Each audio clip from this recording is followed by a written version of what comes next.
All right, we're back with another episode of the Elite Seller Show, and today's amazing guest is a good friend of mine.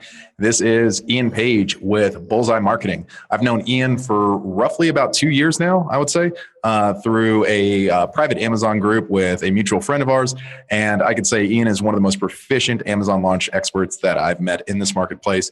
He obviously runs Bullseye Marketing. He is very proficient when it comes to Amazon. He's been on Amazon before. He knows what it takes to launch products. And in today's episode, we're definitely going to be talking about why product launching never actually ends. So with that being said, Ian, I'm going to let you take it off. Thank you, brother. And I forgot that I even wrote that, why product launches never end. And I was like, oh, that's got a very catchy feel to it. Who wrote that? And I was like, oh, I wrote that. And that's true. So tell us a little bit about yourself, man. How'd you get into the Amazon game? I got in like a lot of people. I found, someone on Facebook was like, I'm doing Amazon and here's a course and it helped me. And now I'm selling like millions of dollars and, one success story. And I went, oh my God, I got to jump into this game. And that was like 2014. And I launched my own product on Amazon, product line. I was in the health and household space. I sold braces, back braces, leg braces, knee braces, all that kind of stuff. Mm-hmm. And I found that period of my life, despite making some money, I found it to be an incredibly depressing period of my life being on Amazon. And I'll explain. And that kind of goes into why I started this agency. Yeah. And how long have you been doing your business with Bullseye Marketing? So Bullseye Sellers, but you can call it marketing. It's fine. I don't really care. Bullseye Sellers is basically a 2018. Mm-hmm. We were helping people before then, but I officially became a business in 2018. Okay. I put my sign on the door. Yeah, that's when you put the sign on the door and you said, we're open. We're open, baby. Help you out. Come on in. So let's dive right into our main topic. Why do product ranking never end? Why does it never end? Because the Amazon game is just a game of ranking and converting.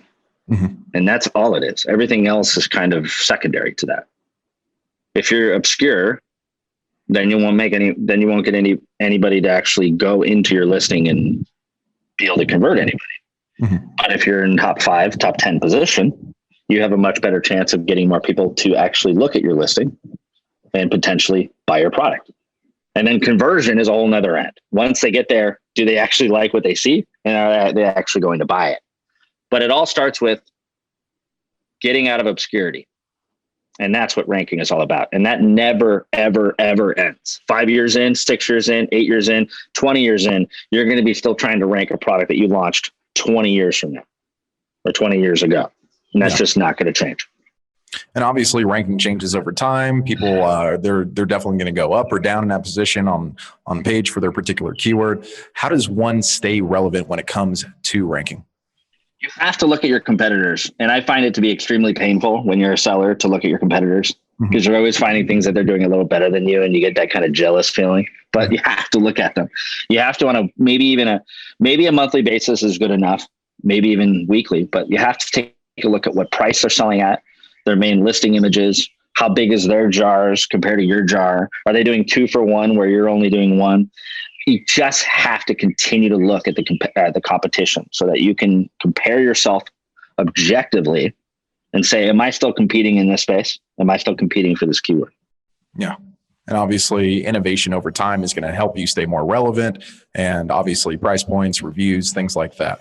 So what would you say in your estimation of running your agency or running your being a service provider, that what would be considered a successful product launch strategy versus an unsuccessful product launch strategy? Investment financially would be number one. The game has changed. You can't come in with $5,000 anymore and think you're going to kill it like back in the day, right? You could. So now I would say in order to successfully launch a product, even in a small category with inventory, you need to have with the launch investment, for a third party service provider like us to help you with your launch, product costs, giveaways, review acquisition, you're looking at probably on the low end, $25,000. $25,000? Just to launch a product, low end. And that's across. That's including inventory. Totally. Like you are not going to do a successful launch in my estimation, which means crushing, like really coming out the gate swinging. for less than 25,000. If you come in it with $3,000 of inventory and you're doing a little this, you're dabbling a little that, and you maybe get up to $4 or $5 grand, you're going to, out the gate, you're not giving away enough products to even rank. And if you don't give away enough product, how are you going to get your early stage reviews? So let's talk a little bit more about that, about product giveaways. What do you see as the most successful giveaway strategy to date? Because it's obviously changed over time, just like Amazon. But what do you see as the most successful way of doing it? Is that having private review groups? Is that using some kind of software or tool? Is that just individually reaching out to friends and family? How does that operate under your model? Under my model, I am biased. Mm-hmm. I've tried the ManyChat process, and I'm not going to say that people can't find success in the other ways. I really don't want to say that, because that would be an egotistical thing to say, mm-hmm. and a naive thing to say. But what I'm noticing is if you can have a closed audience that has been well maintained, mm-hmm. and with high buyer quality scores, meaning they're not abused with their review, outlay and all that, mm-hmm. you can do a lot more quicker than trying to go through the broad Facebook kind of audience that's kind of just anybody from anywhere. Now, I'm not saying that with a system like what you just showed me with a lead seller, or what people are doing, I see these other funnels out there like Boost Rooster. I think it's one I'm seeing a lot more and more. I'm not saying you can't have a successful launch, but I can assure you that if you went through a search, find, buy, close group like what we're doing, mm-hmm. you're going to have a lot less time and effort put into it. Like you just write us a check. And I'm not even exaggerating. You literally just pay us and we handle the entire thing. We do it all. We do all the refunds for you. We handle all the buyer questions. We handle the refunds with people if there's something that shows up broken. Any sort of customer support that comes in, we handle all of it. So I am a bit biased when you ask that question, of course. That's fine, man. That's okay to be biased about your own service and everything. You wouldn't expect any less, dude. Like, come on.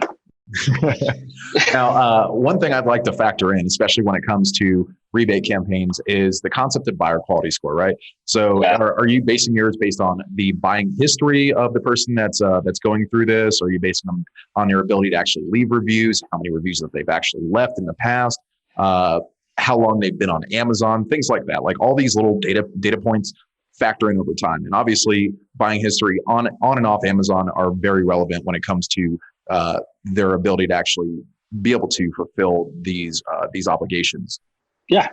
So number one is and I'm not saying this just to be PR and put mm-hmm. myself in a good light. This is actually true.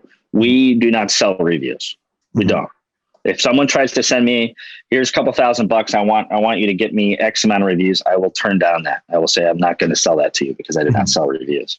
The reason why we don't sell reviews is because it's short-term money and short-term gain, but long-term, terribly a long-term strategy. Because if I sell a lot of reviews to people through my group, what's going to happen in 6 months? My group's going to be all just dried up, and all these accounts and buyer quality scores are going to go, out the bottom. And before you know it, I'm out of business, and I'm putting all my clients at risk or in danger. So it doesn't help anybody. Yeah, so what we do is not FTC compliant to be able to sell reviews right there, because that's exactly manipulation. It's actually federally. Like there's actually a law federally that you can get in trouble for. I mean, you're not messing around. This isn't just Amazon that would be upset. It could be potentially a federal law. So I completely agree with that. So what we do is we have a product launch and ranking service. Okay. Mm-hmm. And when we invite people into our group from the rebate end, like the actual Amazon Prime customer, we want to make sure that person is an average Amazon customer. Mm-hmm. There's a much different person between an Amazon customer and a deal seeker. Yeah. We kind of say it like a negative thing, like it's a deal seeker, right? Yeah. But it's true though. There are people out there who are just all day long looking for good deals, and hey, I don't blame them, but their accounts get a little bit sour after a while and no one really wants them to buy their product, right? So we're always looking for people with what we call the high buyer quality score, mm-hmm. which no one really knows what that means. There's no score out there. There's no like, hey, he's a 10 or she's an 8, that we just have to guess. Am I right? We're just guessing.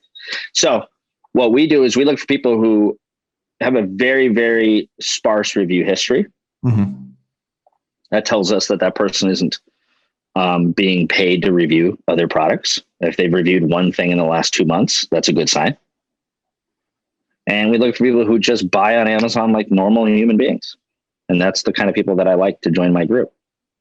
And then when they get into my group, I don't ruin that characteristic. You see, I don't change it. I let them, if they don't want to review anything, they don't have to. And we can maintain that buyer quality score.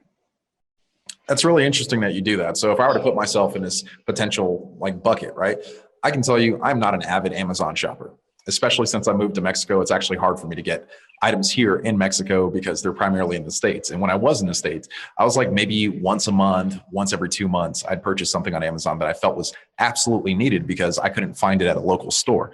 And when it comes down to my review history, I'm like, I barely leave reviews. And if the product is something that I definitely like, yeah, I'll maybe when I get around to it, if I'm ever back on Amazon, I'm like, oh, okay, cool. I can go leave a review and I'll I'll leave a review like 3 months later. What I would like to know is that if you are breaking people down to like unique categories of their buying history over time, their review history over time, and just letting that organic approach continue to happen. Yeah, so we don't break it down beyond the fact that we look at, are they reviewing a lot of product? I don't care if they buy once a month. I don't care if they buy once a day. Okay. Because if I'm not trying to get drones or robots into my group, I want normal variety of people. So you can't over select people out because then everyone's like perfect, right? That's not a normal audience. A normal audience is tall, short, middle, fat, skinny, white, black, Chinese. That is your normal American audience, right? It's everything a variety. So the only thing that I look for is, are they a deal seeker? That's it. If they're out there just hustling and whoring themselves out, for lack of a better word, for a free product by giving reviews all day, okay, I'm not interested in you joining my group. But outside of that, come on in. If you're a normal human being and you buy on Amazon once a week, once a month, once a year, you're welcome. Come on in. Perfect, man. It sounds because like that creates that normal audience. You see? Yeah. Yeah, that definitely seems to create that normal audience. And I think that's what Amazon's obviously looking for, because they know that there's a wide variety of demographics in the United States. And obviously it doesn't matter if it's color-based, age-based, or race-based, right? People are going to purchase this product if they want it and they see it as value in their life. What I think is going to be really interesting moving forward is when Amazon starts to roll out these unique branding pages where you have like the follow button and things like that, how you'll be able to build that audience on Amazon and how that will affect essentially businesses like yourself. What are your thoughts on that? Yeah, I'm not even thinking ahead yet on that. And because with Amazon's new stuff coming out, it's hard to even predict when it's going to happen. And when it does happen, you don't know enough about it yet until it comes out. So it's hard to plan for it. So I just go with Amazon. I feel very neurotic. It's like, whatever's happening today, not even tomorrow, whatever's happening today, I'm trying to be with it today. But one thing isn't going to change, Josh, is that Amazon needs to make money. Amazon cares about their pocketbooks. The house always wins, right? So ranking is all about Amazon's profits. Ranking is all about who converts the best. Let's give them the best shot. Let's give them the biggest exposure, because they make us the most money. They're not putting their worst sellers on the top of the feed. That's obviously for a reason. They're not doing it because they're socialistic. They're a profitable company just like anybody else. So it's very based on who is making Amazon more money. So as long as that stays the way it is, which is never going to change because they're a for-profit company, we can always create momentum with a product by creating sales velocity, by getting Amazon to favor that product. That is not going to change. So with the advent of all these unique ranking strategies, what have you seen to be the most successful over time? And what would you categorize as a failed product launch in your experience? Okay. So number one, part A of your question was, what is the more successful ranking strategy? What we found successful right now, and this could change tomorrow, is what we call the staircase or the ladder approach, which is basically ramping up the daily quantity for 7 to 10 days, sometimes even up to 15 days, plateauing for 3 to 6 days. So look at it like, almost like a pyramid with a plateau. Right. And then slowly ramping the quantity back down. That gives time for the product to ascend, then maintain, and then organic sales to take over while the giveaways descend. Okay. If you go up, what happens? Cliff. Yeah. And if you go every day, 5, 5, 5, 5, 5, 5, 5, does Amazon think that's a little weird? This product sells 5 a day, every single day for this keyword. I wouldn't call that very organic. Right.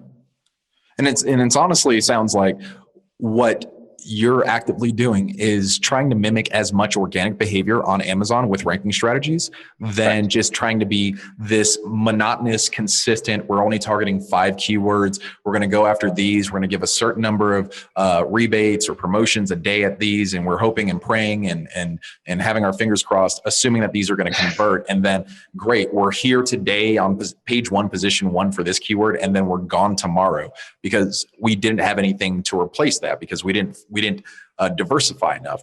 So why do most Amazon sellers fail? Is because they don't use a staircase approach, or is it because they don't really think of the long-term approach about this? I would say the number one reason why Amazon sellers fail is just lack of resources and knowing where to go to get help. That's the number one, right? That's just number one. Not knowing where to go to get assistance with certain things like product ranking and doing it all themselves and then imploding on themselves because no human being can do all this themselves. Josh, how many people have you helped where there's like 800 parts to running an Amazon business? It's like impossible, right? That's number one. And then I would say with a product launch, the number one reason why a product fails is a bad product. Number one, there's like, come on, let's be honest here. You can't save a piece of crap product from itself. If it sucks, you can only inflate it for so long before that product finds a way to just take itself down. So that's number one. But I've seen a lot of people with really, really good products and they're just not making any money. What gives? And for that reason, it's obscurity. So they have a really good product. They're living on PPC. They're paying $5 to $6 a click. Organically, they're like number 100, 150, 200. They're nowhere to be found. They have maybe 16 reviews, 74 reviews, and their competitors have 17,000 reviews. Okay, so how are you going to compete in that situation? That's tough, right? So Amazon is a game of inches, and I say this to all my clients. Every day you have to do a little bit closer to competing with that guy at 17,000 reviews. Every day you got to be a little closer. So you got to come up with a review strategy to get reviews, keep your reviews going up, velocity. You got to sometimes do search, find, buy to get your ranking up. You got to inflate your numbers until you really have them. You have to fake it until you make it. That's the whole idea. And then eventually when you get maybe 100, 200 reviews, 300 reviews, oh, look, I have a little sales velocity on my own. Yay. It's like I send my kid off to college. There he goes. Yeah.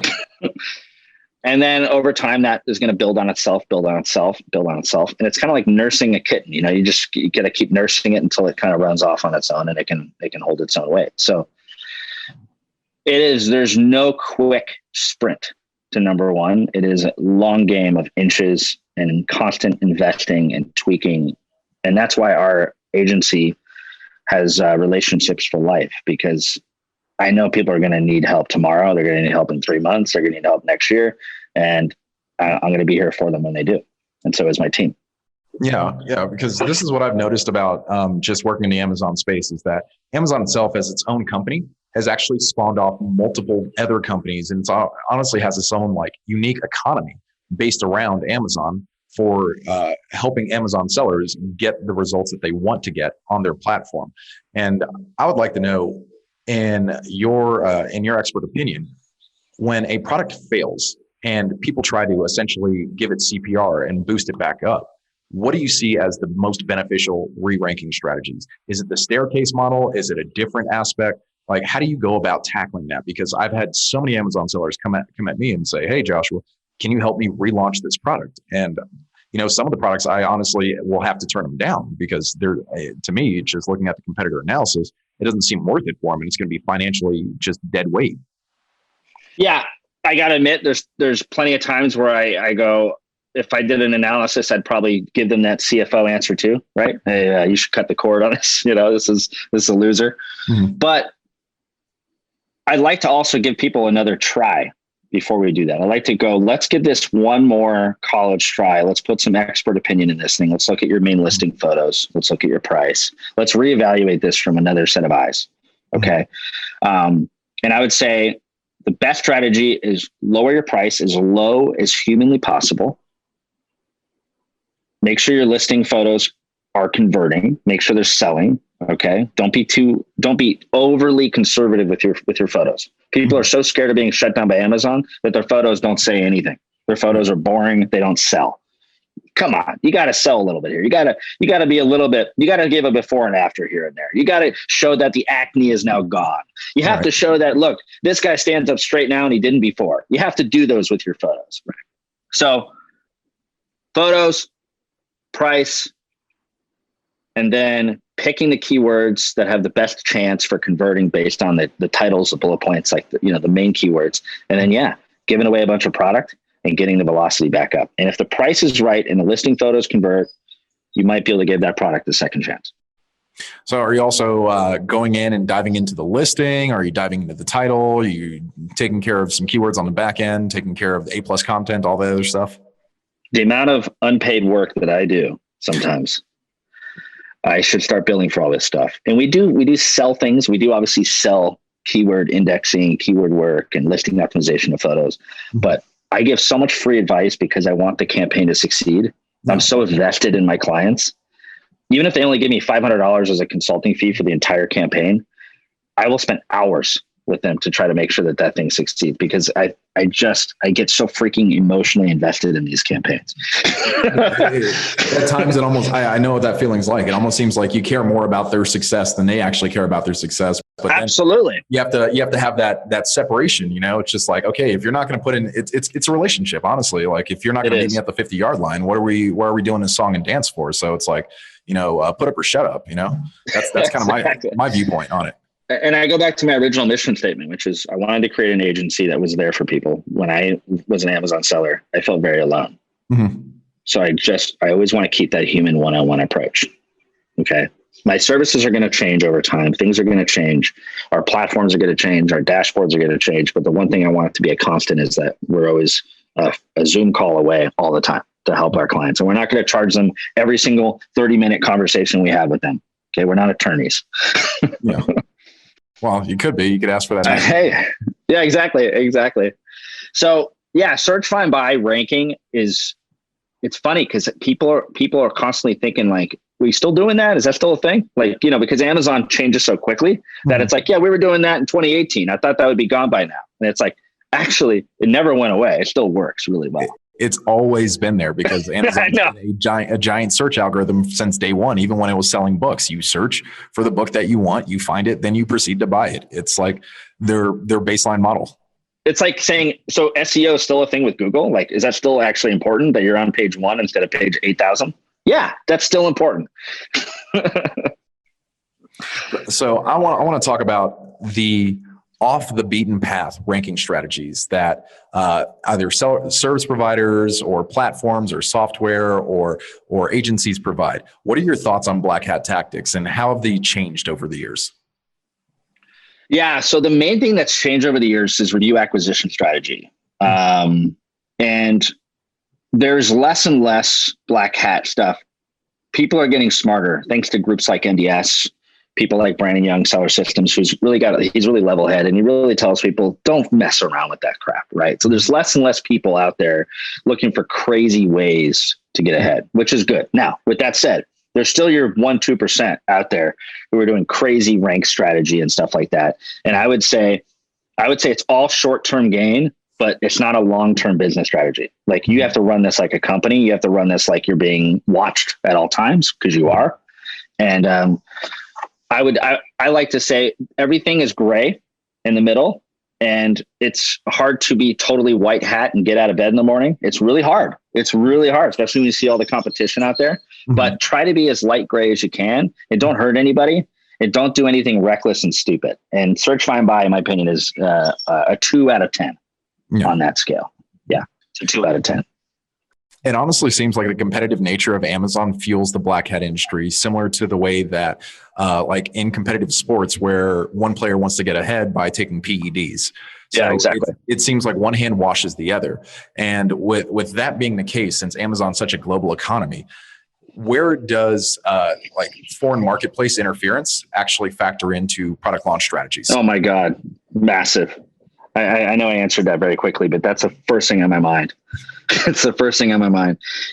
Back in 2015 when you started seeing, or 2016 when you started seeing like Chinese sellers come aboard and they were like selling stuff that you as an American seller couldn't sell for less than $15, and they were like $7.99, and you were like, you noticed the moment you went, oh my God, game over. Like I remember having that epiphany of like game over, even though we're still playing the game here, we're still trying. Mm-hmm. It was a very game over moment, in my opinion, when manufacturers could actually become sellers. How do you be a middleman ever again if the manufacturer is the seller? Yeah, they're just cutting you out of the picture. Immediately cutting you out of the picture with your own product, even with your own formulations. They can even like steal your formulations because it's overseas. You're not going to send a lawsuit to Shenzhen. Have fun with that. No one's going to care.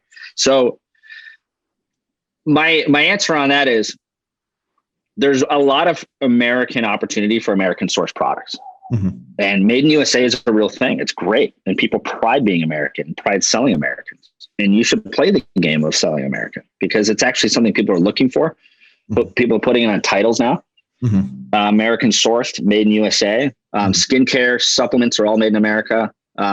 Grocery is a massive, massive growth area. If you can start creating a grocery product, a new potato chip, a new popcorn, a new keto supplement, a new keto product, that is something where you can have staying power on Amazon without the interference of the foreign markets. So with that being said, I do want to talk about this in a very unique way. Amazon has obviously changed over the years since you started and since when I started and now where we are in 2021. What do you see as the easiest and lowest barriers to entry when it comes to launching products on Amazon? What category would you summarize that in, or what categories would you summarize that in? Lowest barrier to entry is tough because I think that sometimes the harder categories to get into are the better categories to get into because of logistics. Does that make sense? Yeah. So like there's less people there. Like grocery is a good example. So if you're sourcing grocery products from Texas, there's not too many people who are like making their own grocery product and putting it on Amazon. So you're probably one of like maybe 30 sellers in that category. But getting that done of actually sourcing food products with expiration dates that are like, concerned with hot and cold and temperatures and transportation is not easy. So if you're able to go through the harder process of getting on Amazon, where the harder barrier to entry is there, it actually has a bigger reward and bigger payout at the end. So that's kind of a double-edged answer there. Okay. Yeah, I can definitely see how that could, obviously the tighter the category, less sellers that you have in that category, the less competition that you have to deal with over time. So you know that if you're in position 31, what do I have to get ahead to get to position 30 and compete that and continue that process over time? What I think is going to be interesting over time is obviously since last year with COVID, the IPI store restrictions, how has that affected product launching in 2020? Massive. 2021. Massive, but it's leveled the playing field though. It has. How so? There's no one that's not affected by IPI in a way. Like, everyone's algorithm is averaging things out, and I don't have a client right now, no matter how big they are. I have a client that does 25 million a year on his Amazon account that was having really difficult time getting more than 1,000 units into Amazon. Like, what the heck? That client, out of all clients, should not have that problem, right? So everybody is limited to inventory issues. And what we're doing with that to combat that is, again, 3PL logistics is really important. I have clients shipping out of their own warehouses. I have clients shipping out of their own home, and they're just shipping to Amazon every day. And let me give a shout out to Search, Find, Buy. We're actually helping clients with their IPI by creating that artificial sales velocity. So what happens is we do the launch, they're only allowed 800 units or 400 units. We give away 200 units. By day 7, light on. Now we can send in another 500 units that Amazon said you're cleared because you're obviously selling product.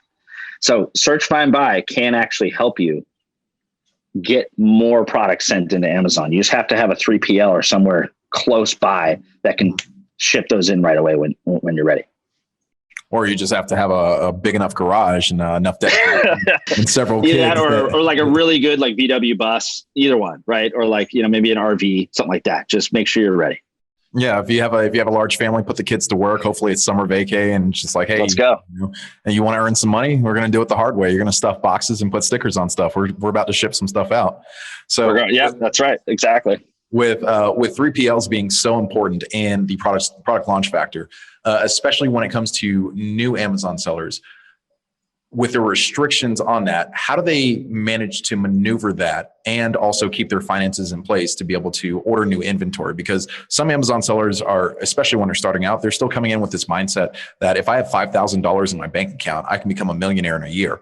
And, right. And obviously it's laughable. We've both been in that position. I've had several products fail on my own, but how do you maneuver that for your clients? Or how do you just like kind of take the horse blinders off of them?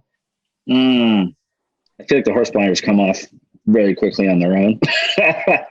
By the time my clients come to me, they're usually like, they got bruises on their face. You know what I mean? They're like, oh my God, I've gone through hell and I've invested 80 grand and stuff like that. But I would say a lot of it can be solved with sourcing the product at the right price and realizing that it has to sell also at the right price. Mm-hmm. Do you remember we could kind of back in the day, we could retail a product for 10, buy it for $2.50. Remember those days? And then like you would factor in $2.50 for like PPC costs. And you'd be like, all right, I'm going to make like $3 a unit.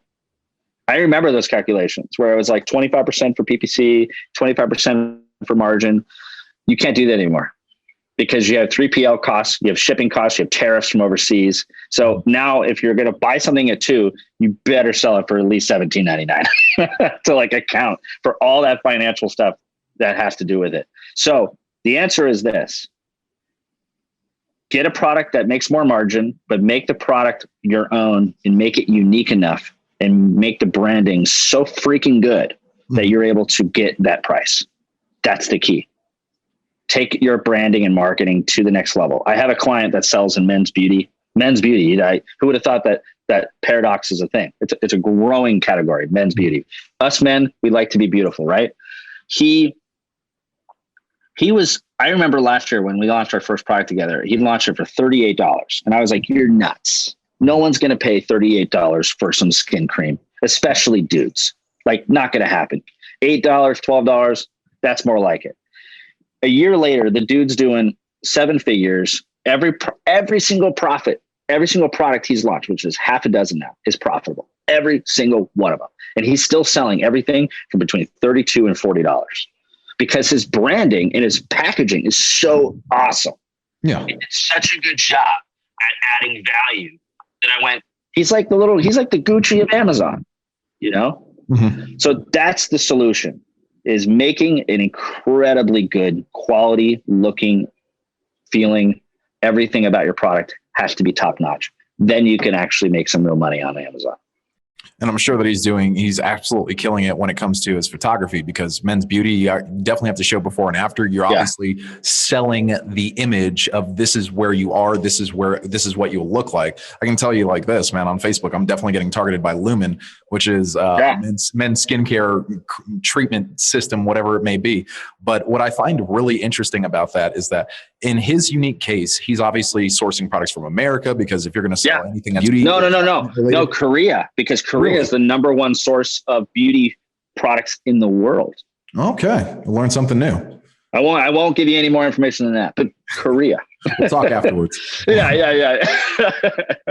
We'll talk when we're not recording. So, and Korea is high quality. It's not cheap. Like we're talking, Korea is not the same price point as China. Mm-hmm. So when you're buying something from Korea, you're not doing it to get a deal. You're doing it because you want the best, because they are the best at skin cream.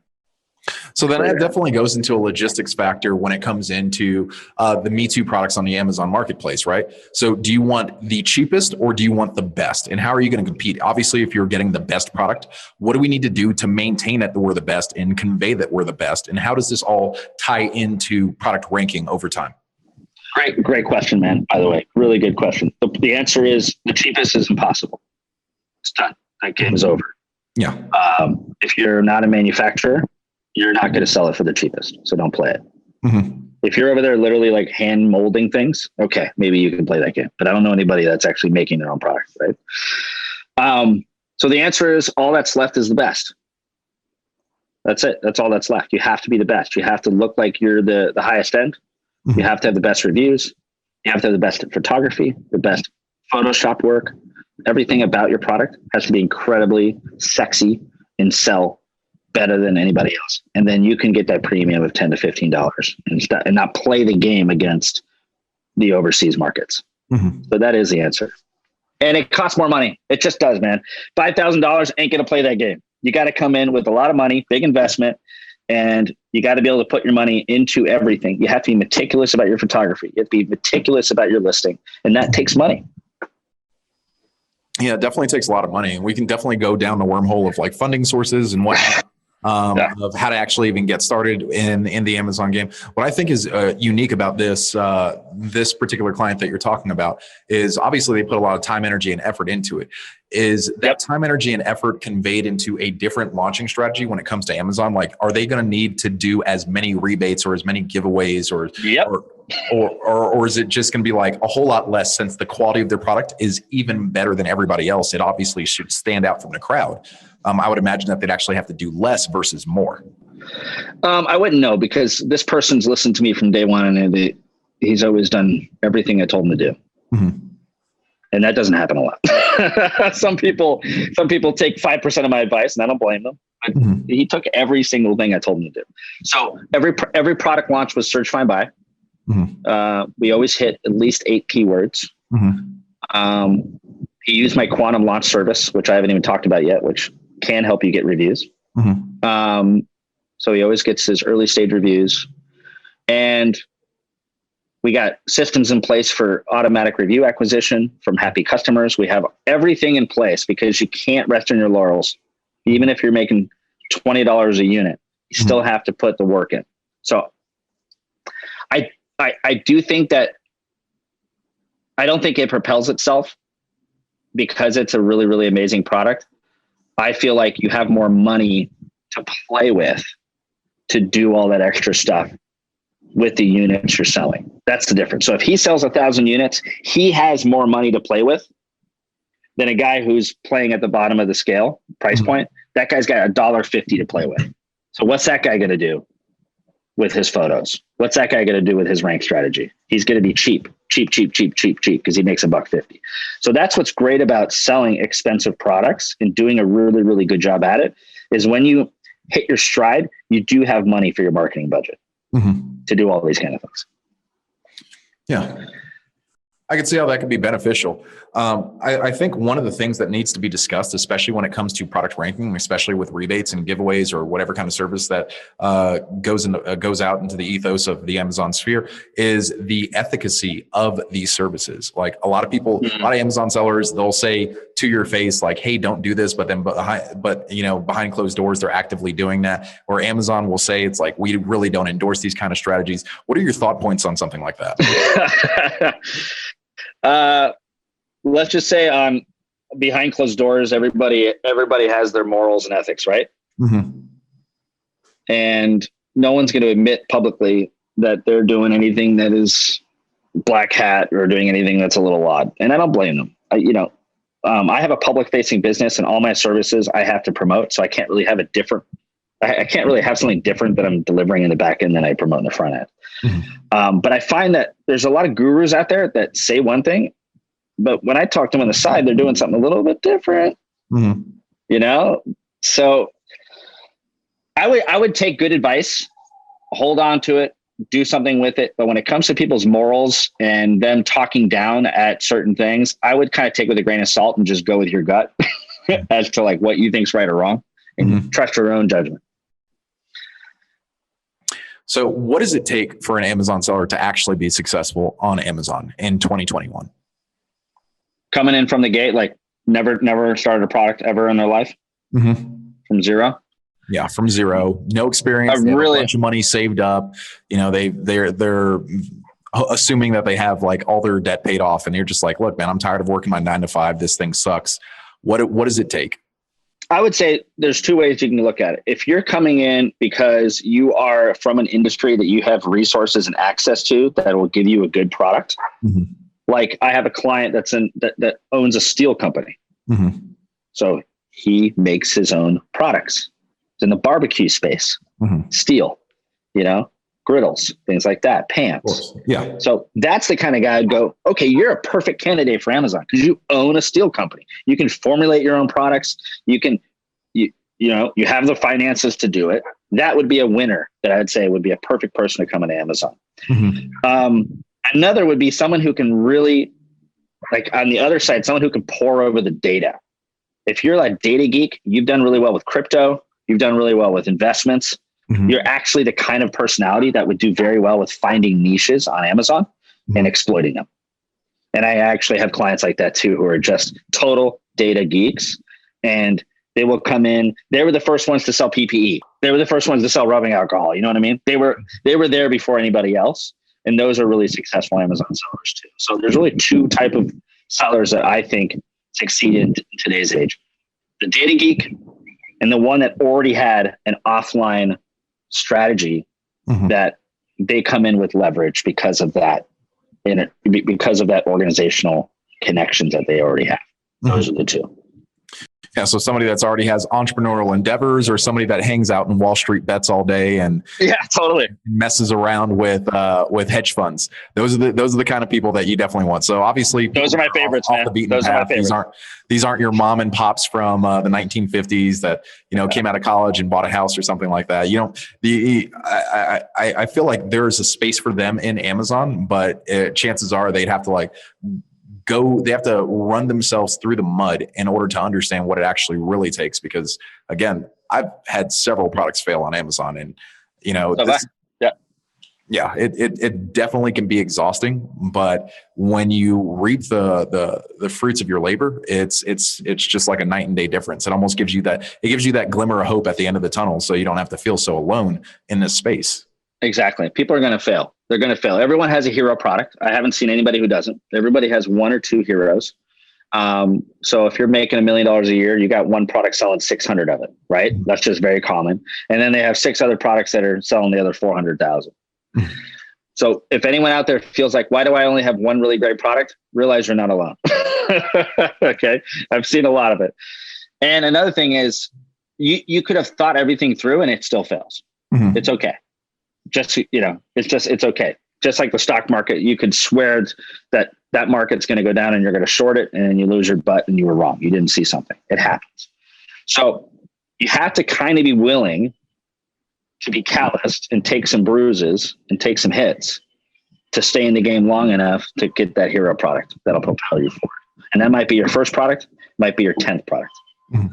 Okay. And that's why the data geek wins, because the data geek will be faster to get to the hero than everybody else. That's the big difference. The data geek will figure it out quicker.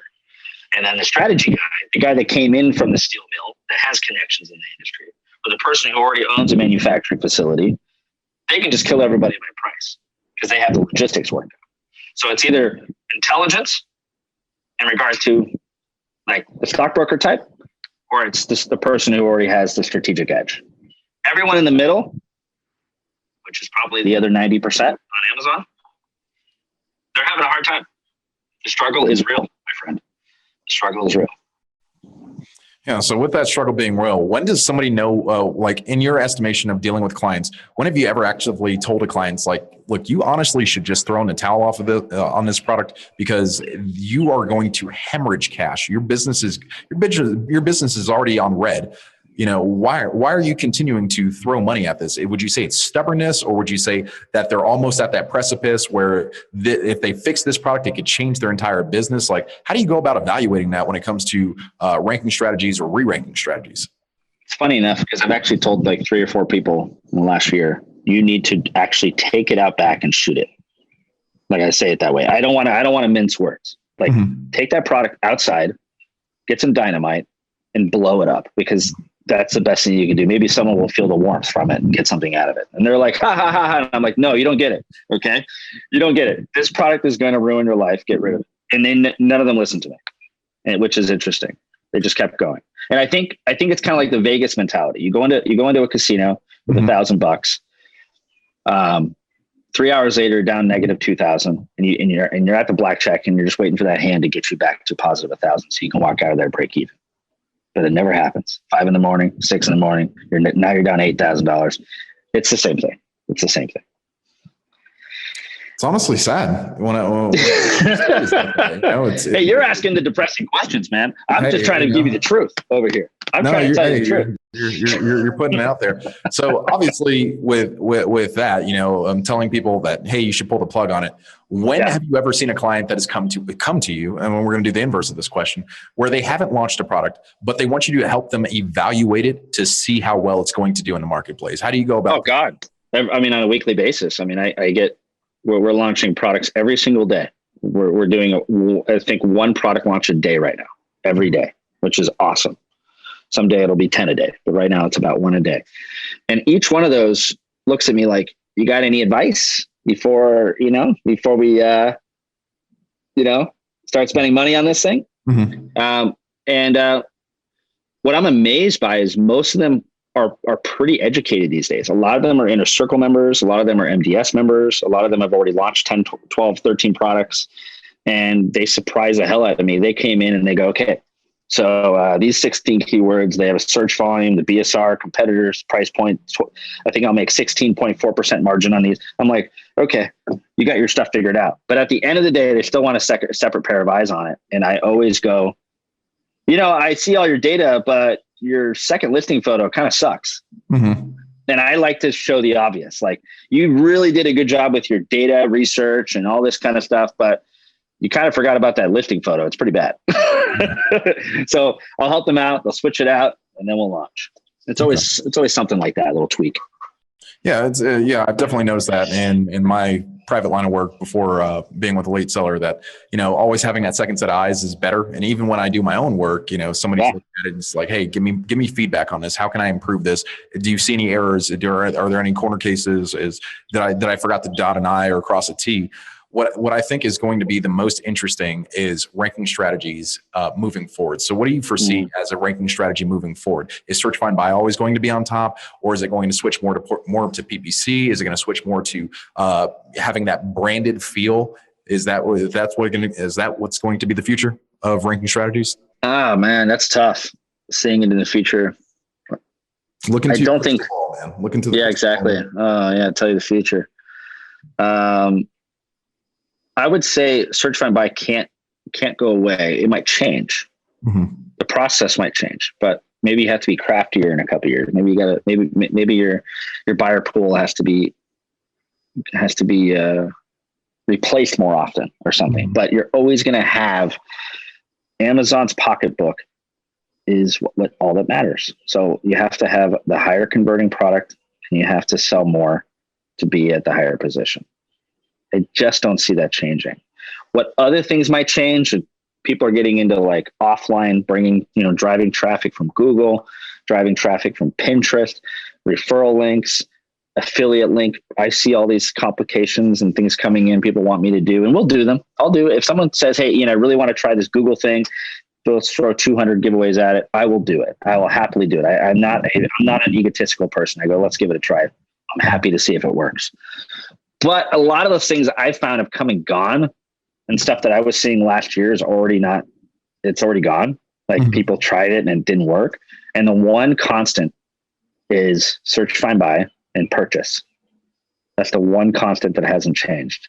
And if you can do it without a link, and you can do it organically, and you can go on the Amazon app, like 87% of Amazon customers do, and you can search keywords, long tail usually, and go and find a product, look at it, read the reviews, look at the photos, and be as close to a normal human being customer as you can. I think you'll succeed if you can create that momentum several hundred times and get to the top and get some reviews out of it. I think that's a winning combination that's here to stay for a little while, at least. Honestly, I have a feeling that's going to stay for more than just a little while, because that's just mimicking the natural, organic behavior patterns of human beings. And especially when you have human beings doing that, like I've actually spent hours, not just hours, like months and years trying to build chatbot sequences that do something similar to that. And still some people will just they'll try to shortcut the process. They won't wait to get a reminder. They'll already have an order ID. And I was like, dude, just follow the instructions, follow the prompts, man. Just follow the prompts or something like that. But I know human beings are going to be human beings. Yeah. And especially if they've already have their own ingrained patterns and way of doing it, they're just going to naturally continue to do that. It's kind of like teaching an old dog new tricks, but somehow you managed to master the art of doing that with your unique group of people that you've curated over time and get them to go through that. Well, we train them all. We train everybody. Everyone has to go through a training module. So all of our buyers have to be trained on how to avoid sponsored ads. Yeah. What's the importance of adding to cart? Best time of day. Search, how one letter in a search changes everything. How they have to get it exactly right. So they come in completely green. These people are like, I don't know. I just buy my toilet paper on Amazon. I don't know anything else. Great. That's perfect. So let's train you into someone who can help my client rank. Let's make you a little soldier. You know what I mean? That can help my client rank. And then in March or May, we added quantum launch service, which is a whole nother thing that we do, where after they search, find, buy for usually 14, 21 days, we invite them into a secret Facebook group with the owner of the brand. And then I give the owner of the brand exclusive access with them for 3 weeks. And I go, look, do what you want to do with these people. Find out if they like it. Find out if they hate it. See if their dog died. See if the dog loved it. Engage with your audience. This is your chance to have a trial drug and have people take that drug and see if they had the right effects on it. You see, it's kind of like a little test environment, and that's going really, really well. So that's actually completely different, because I've definitely seen where Amazon sellers have their own private Facebook group that's specifically branded in one unique capacity. And then they have another group that is strictly their quote unquote search, find, buy group, their deal seekers. And obviously one group is used specifically for quote unquote ranking manipulation, review manipulation, just so that they can get that algorithmic boost, or, the ranking juice or review juice that they need. But it sounds like you're going from a completely different approach. And it's like, hey, we actually want you to try this product out. We want your feedback on it. Do you love it? Do you hate it? Do you like it? Because I've definitely had the other aspect of it where people just reach out to me and they say, hey, I just want X amount of reviews for X amount of rebates that I give out. And I was like, you cannot have a one-to-one parallel. You're obviously going to send the worst possible signals to Amazon. You're going to destroy your business overnight.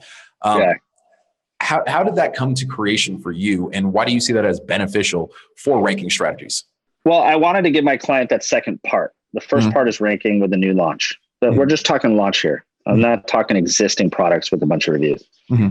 I realized that if you're launching a brand new product, you spent 6 months formulating it or whatever, it's coming in from China, it's coming in from wherever, and you just made this beautiful little shiny bottle of whatever the heck you're selling. You don't really know if people like it. So if we're going to do search, find, buy, and I'm going to have 300 people buy the product, why don't we find out from those 300 people what they thought?